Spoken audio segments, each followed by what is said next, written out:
Sahanau bhunaktu sahaviryam karavavahai tejasvina vadhitamastu ma vidvishavahai.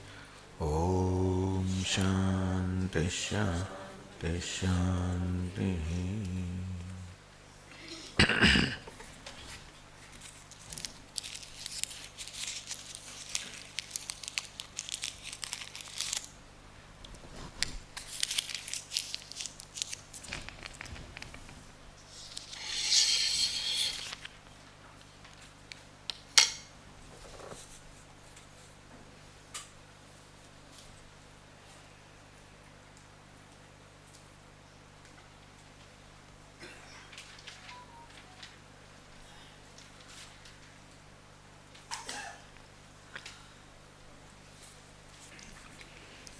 Question is, how to self-evaluate the progress?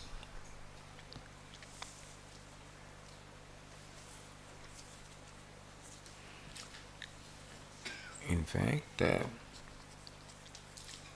what we are is self-evident, but we can say first level of progress is in the Antakarana Shuddhi, in the purification of the mind, because it's a process. And what is the characteristic or the mark of the purification of mind? As the mind becomes free from impurities, impulses, kama, krodha, lobha, anger, it becomes quieter by itself, because quietude is the nature of the mind. And if you have a mind which is not quiet, which is agitated, that is not the nature of the mind. It is impulses such as anger, they make the mind agitated. Anger, greed, anxiety, cravings.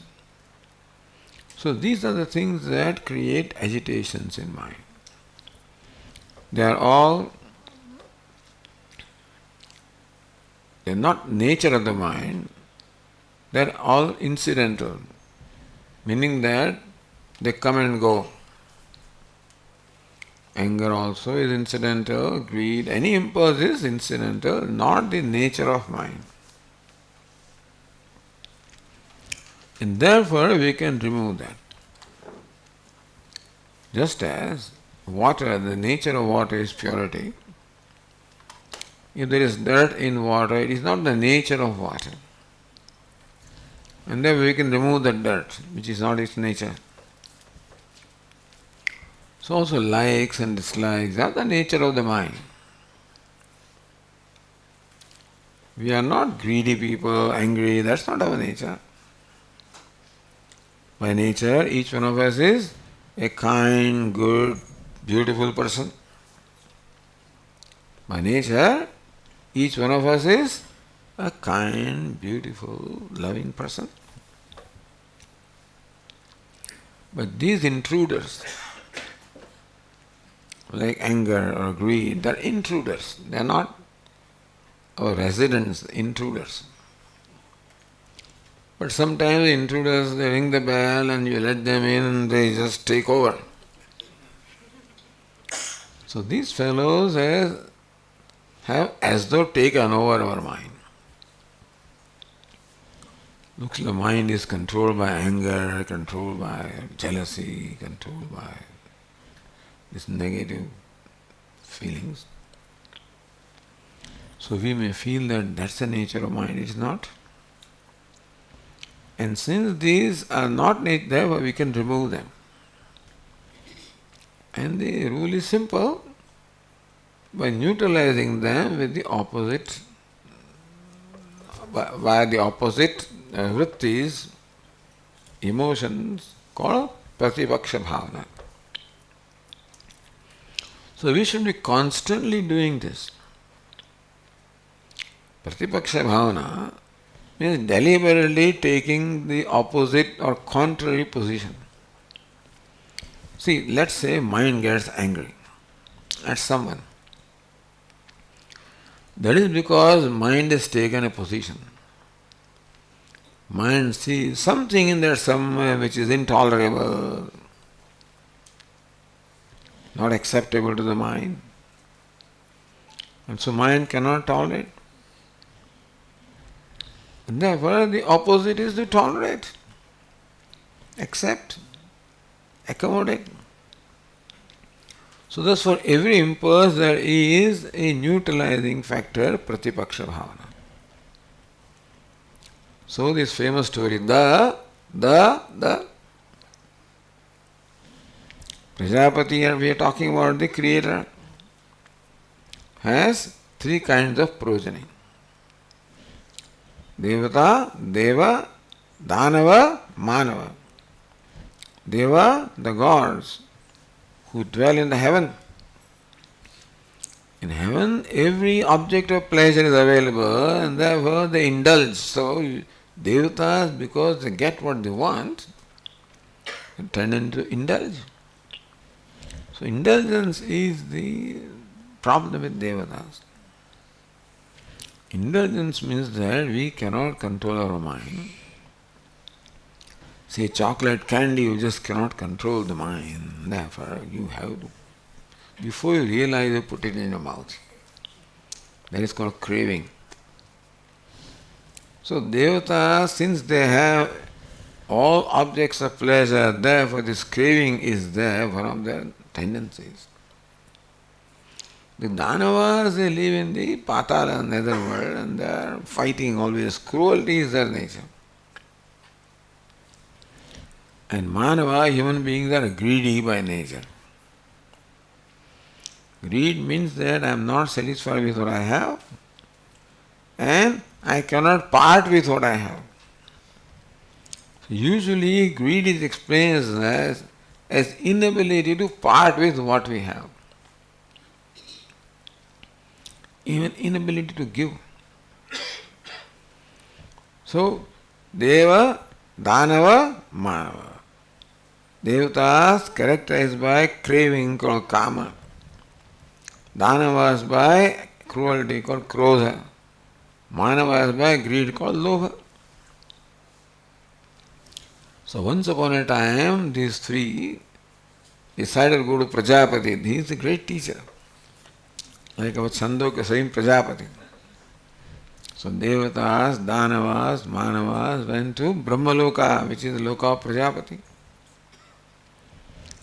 Prajapati doesn't respond right away, so they went there and stayed and performed penance. Like, what else can you do there? They serve. You live in a place like that, with the discipline that the place expects from you, the advantage is that there is a purification of mind.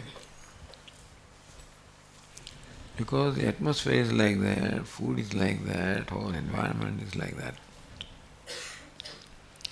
So as mind becomes purified, meaning free from the raga dveshas, he starts thinking, contemplating. So Devatas, Danavas, Manavas are in the world of Prajapati. So Prajapati one day invited them. First invited Devatas and asked, what's the purpose of your coming? I think didn't ask them for all these days, so why have you come here? Sir, we have come here to get from you some upadesha teaching which will be helpful to us in our day-to-day life. Prajapati says, sure. Prajapati uttered one letter, the. He asked the Devatas, did you hear what I said? Yes, you said the. Do you understand what I meant? Yes. Dhamyata. See, everybody understands the same thing depending upon their frame of mind. So Devatas realize that Prajapati is telling us, because there is indulgence in life, pleasure in our life, therefore say Dhamyata, you control yourself. Then the Danavas were invited. What's the purpose of their coming? Sir, to get from you some Upadesha, which we can use in our day-to-day life. Dayadham, same the. So did you follow what I said? The, what does it mean? Dayadham. Because Danavas understood. Because they are cruel by nature. Dayadham, have daya, have mercy, have compassion. That is the Pratipaksha Bhavana for cruelty or anger. Self-control is a Pratipaksha Bhavana for kama or craving. So craving is that which takes over me. At that time I exercise self-control called damaha. Then this craving has arisen in my mind, but I will not allow it to manifest as action. So inside things are happening, but outwardly it does not allow the impulse to express as action. Therefore, the impulse dies down. Then the Manavas were called. What can I do for you? Sir, please give us some Upadesha for our day-to-day life. The same letter. So did you follow what I said? Yes, you said the. What does it mean? It means datta, may you give, may you be generous. It's an appropriate thing for the Manavas who are greedy by nature. Means they cannot part with what they have. They have to be generous. That's the Pratipaksha Bhavana for miserliness.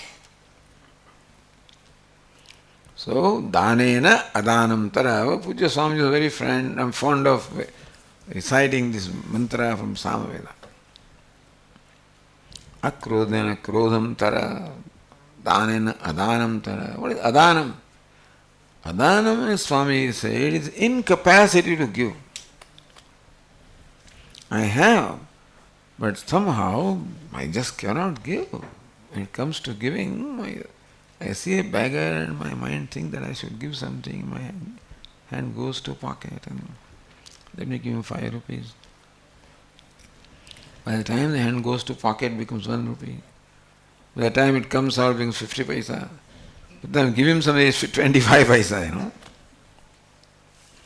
Because even though there's a lot of money in my pocket, and still, I just cannot part with it. So, hey, human beings, be generous. Oh, demons, be kind, merciful, compassionate. Oh, devatas, have self-control, control your cravings, control your desires. Dhamyata, dayadhvam, datta. Dhamyata, control yourself. Dayadhvam, have compassion. Datta, be charitable. So see. One C is compassion. Other C is control. Third C is charity. One letter C or one letter Da, depending on what your preference is. So this is called Pratipaksha Bhavana. And this has to be done all the time. It's a full-time job, not a part-time job. Because various impulses keep on arising in our mind. That's a good occasion to take care of it. Otherwise we don't even know what is in our mind. What they call vasanas, meaning that unconscious. We do not know. We know it only when it becomes conscious. And that's the time to take care of it. So Pratipaksha Bhavana, that's a sadhana. To constantly make my mind free from impulses. And that is the process of Antahkarana Shuddhi. So how do you evaluate the progress? Purer your Antahkarana becomes, more progress you make. How do I know my antakarana is becoming pure? Freer it becomes from impulses. Kama, Krodha, Lobha, Raga, Dvesha. More progressive way. How do I know it has become free? More cheerful you become. More sattvic you become. Sattva means cheerfulness. You find yourself happy without any reason. So that is sattvic happiness. You find happy yourself because of a reason. That is Rajas happiness. When you find yourself happy because somebody is unhappy, that is tamas happiness. Some people are happy because others are unhappy. Some are happy because they are happy. Some are happy because others are happy. So tamas, rajas and sattva. So we will transform our mind from tamas to rajas, rajas to sattva. And you will know, as the mind becomes sattvic, you become happy. Happy with yourself. You don't need anything to be happy. Progressively. That's how you can evaluate the progress. Swamiji, you said mind's nature is quietude, but isn't it mind is a factory of thoughts? So it's always keeping so the nature of quietude and it being a factory of thoughts, it conflicts the statement. Thinking does not mean agitation. Conflicting thoughts are agitation. But you can think, you can contemplate. So thought does not necessarily mean agitation. But an impulsive thought is an agitation. When there is a conflict, there is agitation. Otherwise, thinking is not a problem. So mind by itself is not a problem. But we have not paid attention to the mind, like a child, And then all of a sudden you realize that this fellow is out of control. So also mind, we have not paid attention. Or we realize, oh, it's out of control. Then we have to start doing something about it. But thinking is not a problem. These impulses are a problem. They are those which create agitation.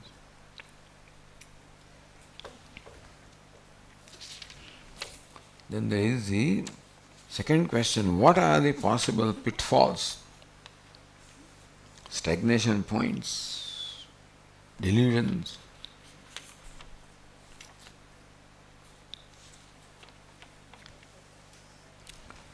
Well, pitfall is the habitual error that we have. We have inherited the habit of identifying with the body. That is a primary problem. And from that, all the other problems are born. So identifying with the body, that identified I is called ahankara, and then there is mamakara, raga, dvesha, and whatever. So observe the mind and see, as long as we are alert, then we are able to follow our values. I like to be a kind person. I like to be a giving person. And when I am alert, when I am conscious, then I make my mind, hey, come on, be kind, let it go, etc. Meaning that I am able to follow the values when I am conscious. But when the habit takes over, the habitual way of thinking takes over, then this resolve of being a kind, etc. goes away because I am not aware for a conscious person. Because then thinking is habitual thinking. So that's the pitfall. The ingrained habits, they call it vasanas. So when we become controlled by them, then our values, etc., they do not come into play. So this habitual error is a pitfall for us. Stagnation points. What do you think is stagnation point?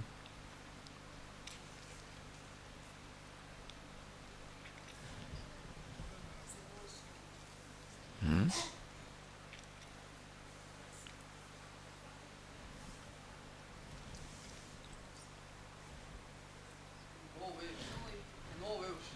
No waves?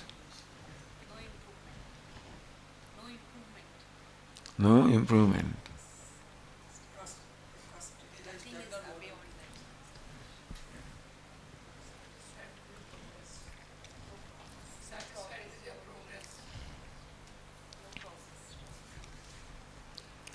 Well, stagnation point can be the kashaya dosha, that's what the Karikagara says. Sometimes the mind gets just stunned, doesn't go this way or that way. Or stagnation can be, as somebody said, there is no progress. We get stuck where we are.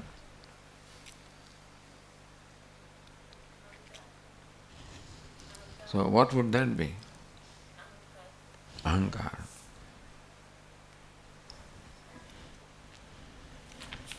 Any suggestion?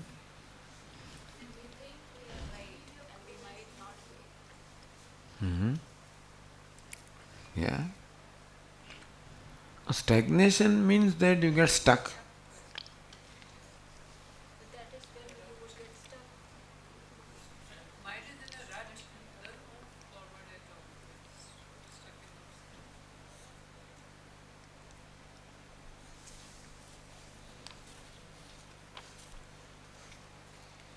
Procrastination could be. As you say, we are not making any progress. Mind sometimes just loses the enthusiasm or the motivation to do anything. And so you feel you are stuck because the mind just does not seem to support you, is not motivated, doesn't have that enthusiasm, energy to overcome the obstacles, etc. And delusions. So, what are the possible delusions?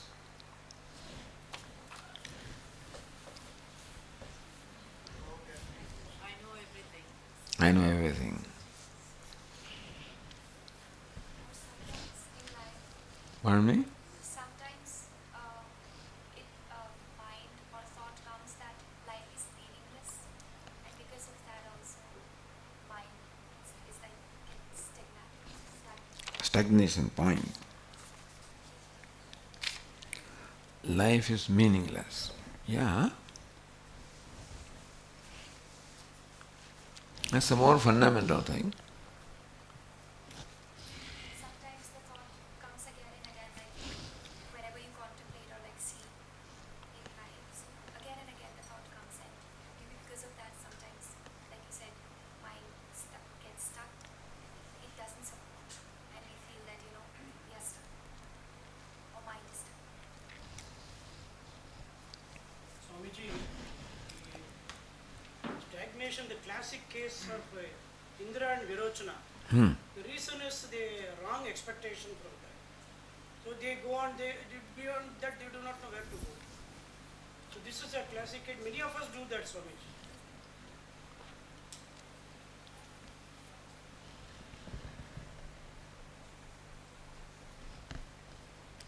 Illusions.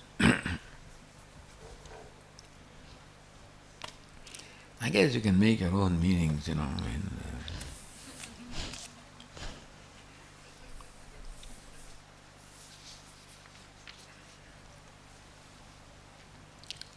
Nididhyasana and Atma Vichara of Ramana Maharshi. See, Ramana Maharshi prescribed this method of inquiring, who am I? meaning that go into the source of the very ahankara. In the Upadeshasaram, Ramana Maharshi describes like this. We discussed that time. So Ramana Maharshi starts his inquiry. Manasantu kim margane krute naiva manasam marg arjavad. Manasantu kim, what is this mind? It is margane krute, when we deliberate upon, what is this mind? Meaning that we sometimes get tortured by the mind, but then confront the mind and ask, what is this mind?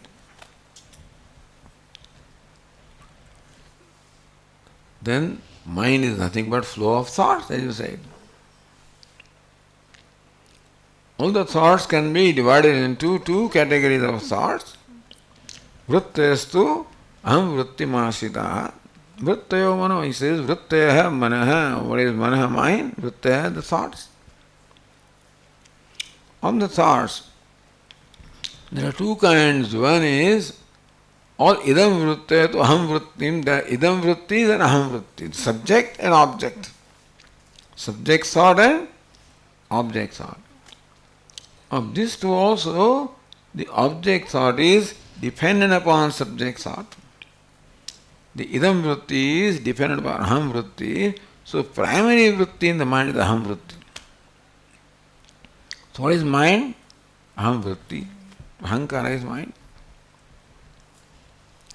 So then we proceed. What is ahankara? Aham ayam kato bhavati chinvataha. So that is Ramana Maharshi's method. What is the origin of ahankara? Vedantin may say, what's the reality of ahankara? He says, what is the origin of ahankara? Where does ahankara, means aham vritti, arise from? Aham ayam kato bhavati chinvataha. One who is contemplating, deliberating in this manner as to where the aham thought arises. Then the ahankara disappears. Aham ayam kuto bhachinvataha ahi patatyaham. Aham patati. How? Nija vicharanam. So this is a way to think about aham. Aham inashabhaji. In aham also there are two aspects. Aham vritti, there is aham vritti which is a changing aspect. And there is something that enlivens aham vritti, illumines aham vritti, which is the consciousness. So what can be negated is that aham thought which arises and subsides, which is incidental, which is not the reality, and therefore drop it. Aham vinashabhaji. Thus, when aham vritti, you recognize that it is not real, and therefore you do not identify with it. Then it subsides, and what remains in its place is the changeless consciousness. And that is you. So the consciousness is the origin from which the aham thought, I thought arises. But he does it this way. Pay attention to mind. Mind is the thoughts. Thoughts are twofold. Aham vritti is the primary thought. And aham vritti, when you inquire, it arises from I, consciousness. Aham, consciousness, arises from consciousness, subsides in consciousness. And consciousness is the reality of aham vritti. That is the method. That's not Vedantic method.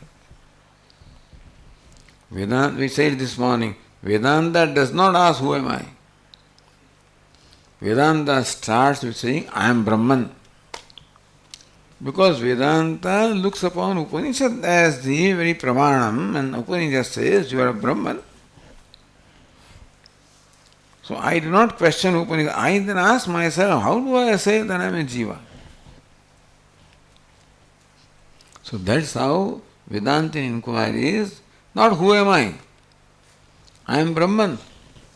How am I? Then how do I justify I am Jiva? realize that the idea of jiva arises from identification with the body, etc., etc. And when that I overcome that, then what remains is nothing but consciousness of Brahman. So Vedantic method is starting with Aham Brahma. Sadeva Somidam. What is this universe? It doesn't ask. Sadeva, the universe is Sat. Sat is the truth of the universe. That's how Upanishad starts. Atmava idameva ekagrasid. This universe was nothing but Atma before its creation. Meaning Atma is the truth of the universe. Sat is the truth of the universe. If Sat is the truth, then where is Sat? Then that helps us understand that what is this Sat. Sanmulaha somimaha prajaha sadayatanaha satpratishtaha. All these jivaha, all the beings have their origin in the Sat. They are sustained by Sat. They merge back into Sat. Sat is the reality. So this is how Upanishad conducts an inquiry to help us understand that the fundamental reality is Sat and that is you. That's what Upanishad says. We will not arrive at, we can arrive at Sat, but that Sat I am is what Upanishads tell me. Then I realize, how can I be Sat? Then I realize that my conclusion that I am so and so is baseless. Because it comes from identification, the body, etc. And that is given up, what I am is Sat. So that is how the Atma Vichara is performed by Vedanta, by Upanishads. We told you how Ramana Maharshi performs. He starts with who am I. Vedanta starts with I am Brahman, not who am I.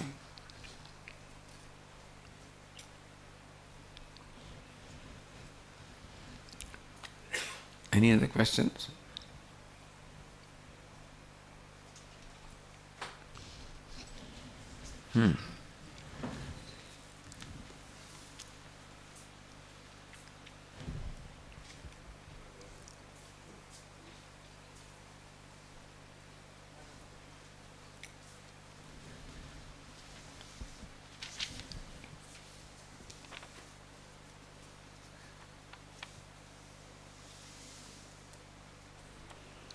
Antakarana Bheda creates Jiva Bheda. Is that the question?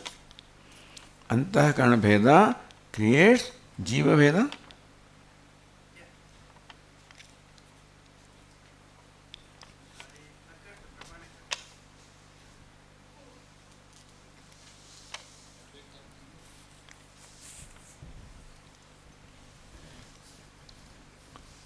See, what is Bheda is something that is created by our mind.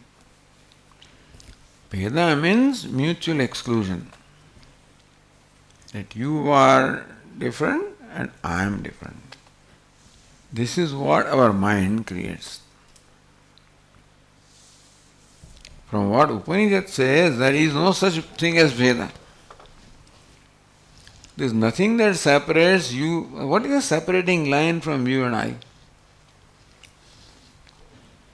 Means subject and object. What is the line separating the subject from the object? You are the object. So what separates, what is separating line between I and you? If you are then already, then you are the object. Separating line becomes object. And more you expand the separating line, that becomes object, and therefore more becomes included in I. Ultimately, anything is objectified with I, including the dividing line, and therefore, where does I stop? Where does I? The subject. What is the boundary or limit of the subject? Every limit is objectified by me, is known by me, I am conscious of that. That is included in me. And therefore, everything is included. We take for granted that we are confined to the body, therefore we feel that everything outside the body is different from me. Puja Swami said that there is nobody like you, first. Not the only subject. You are all object. Swami, I am subject and you are object. Then people, that way you can say. I am subject, you are object. No, Swami, I am subject, you are the object. Whereas I am subject and you are object, which you is object? Or when you say I am the subject, you are the object, which I is object? The body. What can you objectify is the body. Is it possible for anybody to objectify consciousness?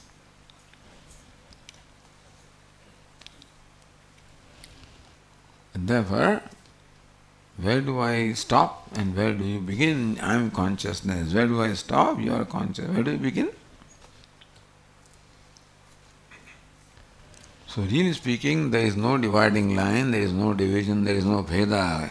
God has not created Veda. Who creates that? Our mind. How? By saying that I am only this much. So I have decided that I stretch only up to the body. And that everything outside the body is different from me. No, that's my own personal thing.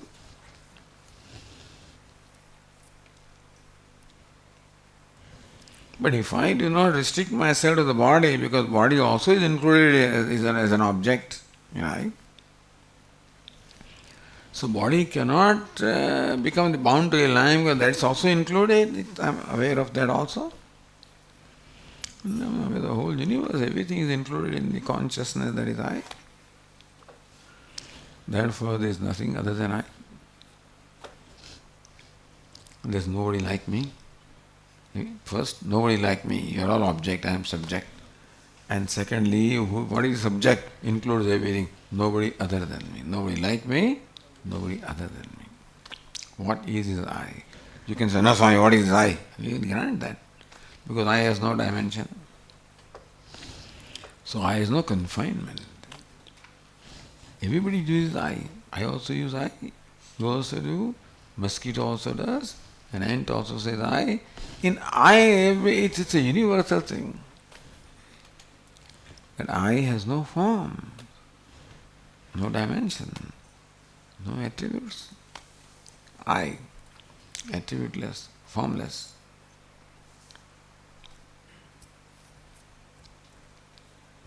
But I superimpose form upon I, and then I say, I am confined to the body. That's my personal thing. Isn't it?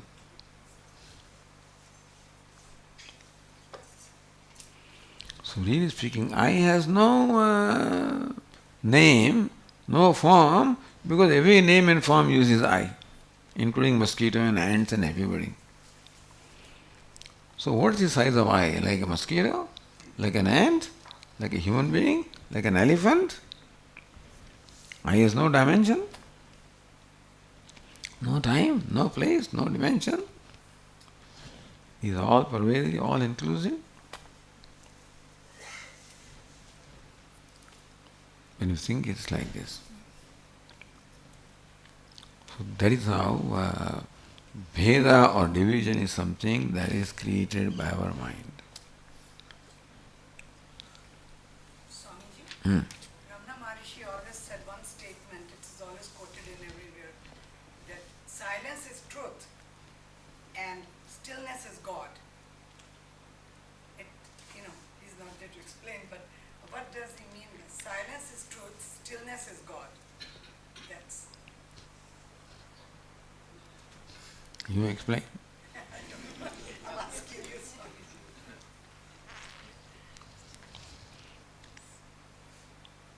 Many places.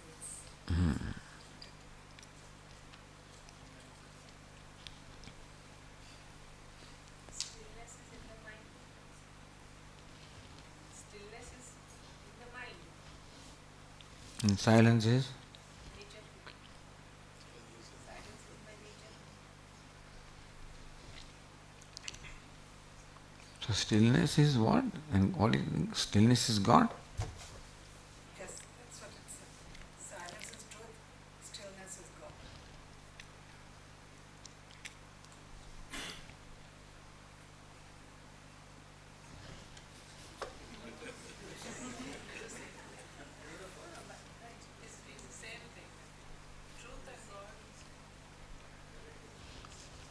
So God is different from truth?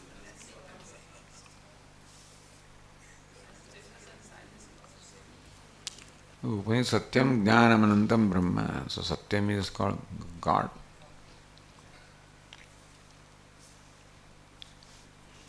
So we have to find out in what sense Ramana Maharshi uses his words.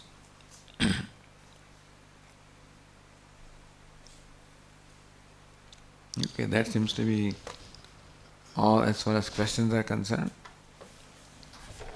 Okay.